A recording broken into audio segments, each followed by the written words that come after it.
ओम सभी मित्रों को सादर नमस्ते जी। अभी कुछ ही दिनों पहले YouTube की कम्युनिटी पोस्ट में मैंने आयुर्वेद को लेकर के कुछ लिखा था, चरक संहिता को लेकर। तो चरक संहिता के सूत्र स्थान में कहते हैं कि वेगान न धारयेत धीमान। जो बुद्धिमान लोग हैं वो वेगों को कभी भी धारण नहीं करते, नहीं करना चाहिए। उसमें 13 प्रकार के वेग हैं। उसमें जमाई है, डकार है, आंसू आना है, और मल है, मूत्र है, वीर्य का वेग है, निद्रा है। जितने भी शरीर में वेग हैं उनको कभी भी धारण न करें, वो अधारणीय है। यदि उनको धारण करते हैं तो उससे कई सारी समस्याएं पैदा हो जाएंगी आपके लिए। तो उसमें वीर्य का भी एक वेग है, तो वीर्य का वेग है उसको नहीं रोकना चाहिए।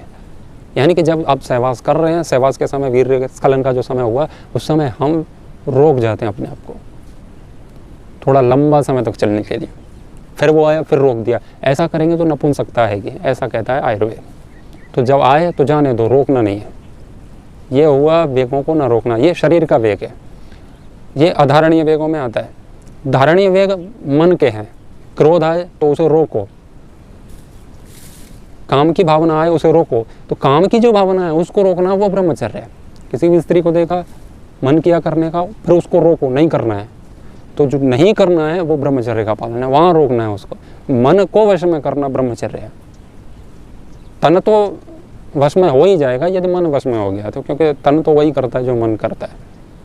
तो मन को रोकना है, हम उस स्थिति में ही न जाएं, हम दूर रहें वैसे ही, तो बस वो ब्रह्मचर्य का पालन है।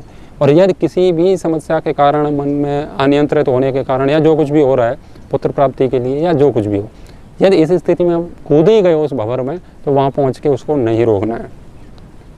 बस इतनी सी बात है। तो ये दोनों बातें एक दूसरे को काटती नहीं है, एकदम अलग अलग है कॉन्सेप्ट है इनका।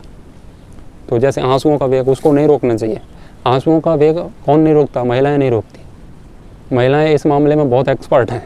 जब भी मन किया रो देती हैं, वो धड़ल्ले से रोती हैं, फिर खूब दबा के रोती हैं। इसीलिए आपने देखा होगा कि पुरुषों की अपेक्षा स्त्रियों को बहुत कम हृदयघात होते हैं। आपने कभी सुना है कि वो महिला हृदयघात से मर गई?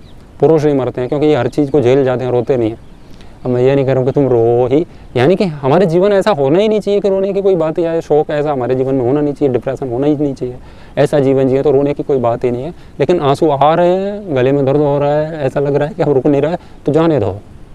ऐसा आयुर्वेद कहता है।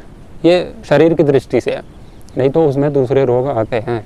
महिलाएं इसमें बहुत आगे हैं, वो नहीं रोकती हैं। आया तो और पूरा बोनस के साथ छोड़ती हैं, पूरा ब्रह्मास्त्र है इनका, ये कंट्रोल करने का लोगों को घर में, परिवार में। तो महिलाएं बहुत बुद्धिमान है इस विषय में। अब ऐसा नहीं है हृदयघात उनको होंगे ही नहीं, उसके और दूसरे कारण हैं।